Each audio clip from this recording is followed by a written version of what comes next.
नमस्कार, आप देख रहे हैं तीसरा पक्ष। और मैं अभी ऐसे समाज सेवी जो संविधान का बेहतर तरीका से जानकारी है इनको, और समाज के बीच अक्सर समाज के लिए संघर्ष और आंदोलन करते रहते हैं। मैं अभी इंजीनियर हरकेश्वर राम जी से मैं कुछ जानना चाहता हूं कि सर, सबसे पहले आपको नमस्कार। धन्यवाद।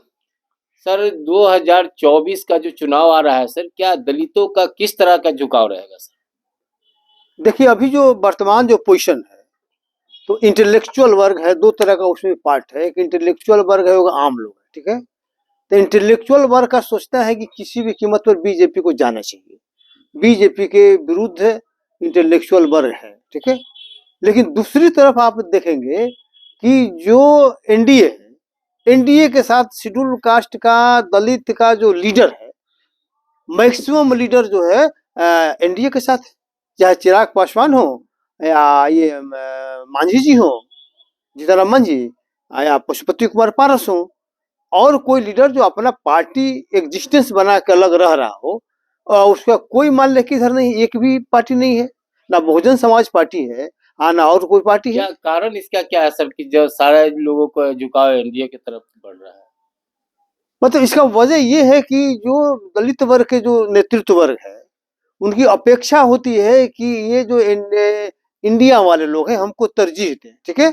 और वो उनको तरजीह नहीं देना चाहते हैं। तो जब तरजीह नहीं आ, इसको अपना समझते हैं।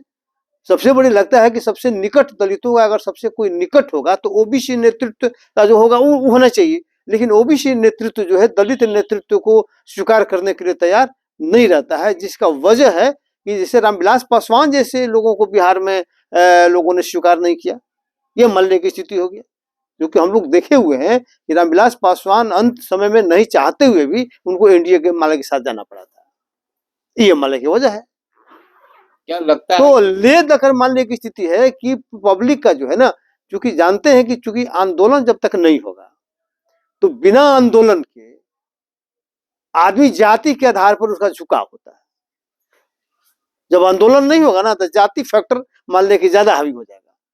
तो हमारे समझ से जब चुनाव होगा तो आप देखेंगे कि पासवान जाति का मैक्सिमम झुकाव हो जाएगा उधर, मुशहर का मान ले कि मैक्सिमम झुकाव हो जाएगा उधर, क्योंकि दो मान ले के लीडर तो बड़े बड़े उधर ही हैं। और इधर मान लीजिए कि कोई बड़ा लीडर है ही नहीं। लेकिन चूंकि समाज जो इंटेलेक्चुअल वर्ग है वो चाहता है कि बीजेपी देश के लिए सबसे बड़ा खतरा है, तो उसके साथ तो जा नहीं सकता है। और उसके प्रभाव में जो लोग होंगे वो मान लीजिए कि लाचारी में नहीं चाहते हुए भी इंडिया के साथ जाएंगे। क्या लगता है सर कि मैंने क्या इस तरह का जो हो रहा है, ये एनडीए की तरफ जो मुख कर रहे हैं, क्या इस तरह का कोई मैंने नेता आपको नजर नहीं आ रहा है जिसको हम दलित लोग मिलकर के उसको आगे बढ़ाने का काम करें? अब देखिए, आपको बताते हैं कि एक रामविलास पासवान बिहार में वो लीडर थे। तो एक समय में 3 आदमी यहाँ लीडर के रूप में उभरा था। जैसे रामविलास पासवान थे, लालू यादव थे और नीतीश कुमार थे। और तीनों आंदोलन के उपज थे। जो जेपी आंदोलन हुआ, 74 का आंदोलन हुआ, उस आंदोलन से 3 बड़े लीडर मान लीजिए उपजे। और तीनों का अपना अपना प्रभुत्व, अपना अपना प्रभाव क्षेत्र अलग अलग रहा। और तीनों काफी मजबूत पोजीशन में। तो जब तक रामविलास पासवान थे, आपको याद होगा कि संसद में पार्टी उनका अलग थी, अकेले भी रहते थे, 2 भाई 3 भाई अपने भी रहते थे, लेकिन पूरा सांसदों को एकत्रित कर लेने की अभूतपूर्व क्षमता रामविलास पासवान में थी। तो वो जब भी चाहते थे दलित इशू पर पूरे देश के दलित सांसदों को इकट्ठा कर लेते थे और सरकार पर दबाव बनाते थे और दलित हितों को मान लीजिए कि उन्होंने अपना काम करवा लेते थे। आज वो बहुत खटकता है, क्योंकि रामविलास पासवान जी के नहीं रहने से आज ये चीज बहुत खटक रहा है। और पूरे देश में ऐसा कोई लीडर नहीं है कि जो मान लीजिए कि दलितों को इकट्ठा कर दे और इकट्ठा करके सरकार पर दबाव बना दे। तो अब मान लीजिए की स्थिति है कि होगा कैसे ये? तो आंदोलन के माध्यम से, जिस तरह से आंदोलन के माध्यम 74 आंदोलन के माध्यम से लालू, नीतीश और ये रामविलास जी निकले थे, उसी तरह से दलित आंदोलन मान लीजिए हो रहा। पूरा चर्चा चल रही है चारों बगल, दलित आंदोलन होगा। अम्बेडकर वाद को लागू करने का, सामाजिक न्याय को संविधान के अनुरूप लागू करने का आंदोलन तेज होगा। और उसी आंदोलन से कोई बड़ा लीडर पैदा होगा आज वो मान लीजिए कि देश को प्रभावित करेगा। इसका अगुवा कौन रहेगा सर जो दलित आंदोलन होने? अब आंदोलन मान लीजिए होगा तो वो तो आंदोलन के गर्भ मान लीजिए की है, समय मान लीजिए क्या होगा नहीं होगा। लेकिन वो ये जान लीजिए कि कोई पॉलिटिकल पार्टी का आदमी नहीं होगा। ये कब तक संभावना है सर 2024 के बाद? हाँ हाँ, हमको हमको लगता है कि अब 25 तक ये धीरे धीरे जो माहौल बना हुआ है 25 तक आते आते बड़ा रूप ले लेगा पूरे देश में। अम्बेडकर वादियों का एक आंदोलन एक रूप ले लेगा और हमको लगता है कि बड़ा आंदोलन होगा और उसी से बहुत बड़ा बदलाव होने जा रहा है।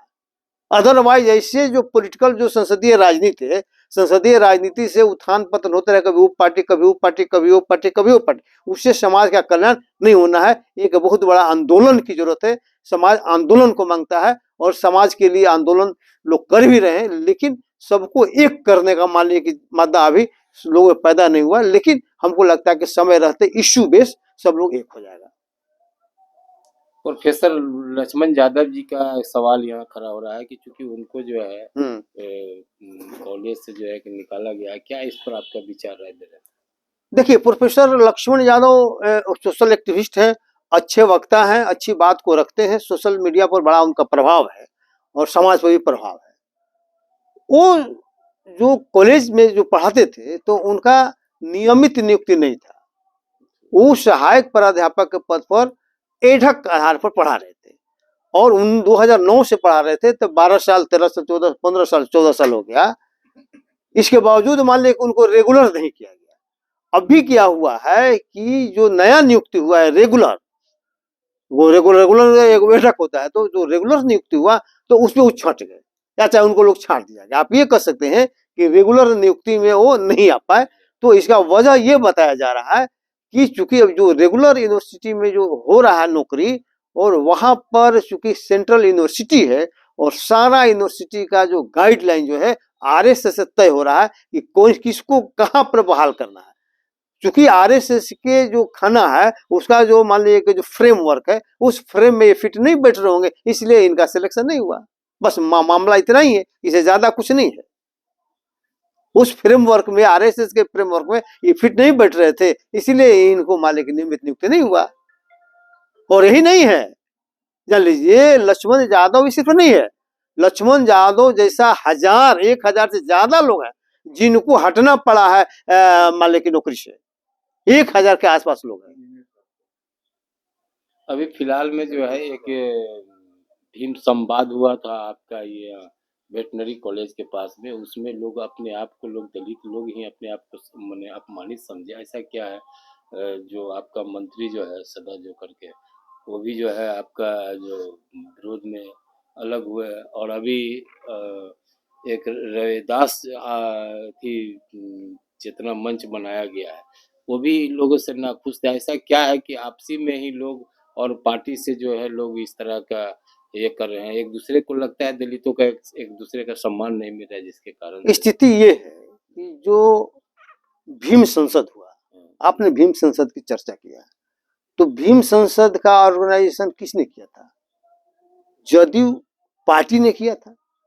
तो पार्टी के करने का मतलब हो कि भीम का जो संवाद था, भीम का जो विचार था, भीम का जो एजेंडा था, डॉक्टर भीमराव अंबेडकर का जो इच्छा था, जो सपना था, उसकी चर्चा नहीं हुई। वहां पर चर्चा किसका हुई? ये चूंकि पॉलिटिकल था इसलिए ये चर्चा हुआ कि डॉक्टर अंबेडकर के बाद देश का सबसे बड़ा नेता नीतीश कुमार है। मतलब नीतीश कुमार को स्थापित करने के लिए वो कार्यक्रम हुआ, न कि डॉक्टर अंबेडकर के विचारों को आगे बढ़ाने के लिए हुआ। सीधा सीधा इस रूप में आप समझ सकते हैं। तो इसलिए भीम संसद का कोई महत्व मान लीजिए कि नहीं था, वो सिर्फ पॉलिटिकल एजेंडा था और जदयू का था और अपने नेता को स्थापित करने के लिए था। उसमें आपने कहीं देखा एक भी एजेंडा उसमें पारित हुआ?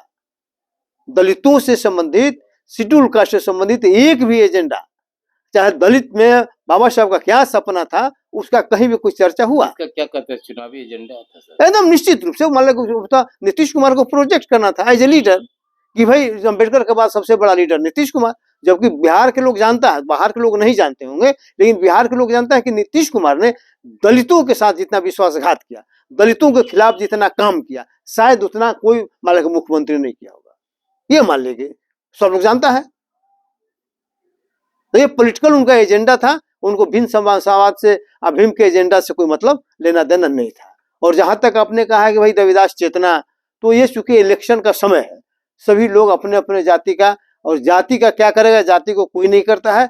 जाति का नाम लेकर अपना मान लीजिए कि चेहरा चमकाने का काम जो है उस उद्देश्य से मान लीजिए किया गया कि भाई हमको दो चार जो नेता हैं हमारे सरकार का हमारे तरफ नजर आ जाए, हमको भी कहीं ना कहीं टिकट मिल जाए, हम विधानसभा चल पहुंच जाए, हम अपना काम करें, बस उसका उतना ही मतलब रहता है।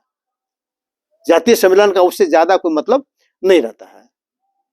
चलिए, बहुत बहुत धन्यवाद। Thank you. अभी मैं इंजीनियर हरकेश्वर राम जी से मैं बात कर रहा था, और जो 2024 का जो है चुनाव जो है, जो जिस तरह से दलित एनडीए की तरफ मुखातिब हो रहे हैं, इनको रोकने के लिए एक दलित आंदोलन की इन्होंने चर्चा किया कि दलित आंदोलन की अति आवश्यक है, और बहुत ही जल्द जो है एक दलित आंदोलन होगा, जिससे सारे दलितों को जो ये एकत्रित करेंगे और संघर्ष कर करके उसी एजेंडे पर और उसके मिशन पर जो है आगे का कार्रवाई किया जाएगा। आप देखते रहिए तीसरा पक्ष और पीयूष खबर बिहार। नमस्कार, धन्यवाद। जय भीम, जय भारत। चलिए।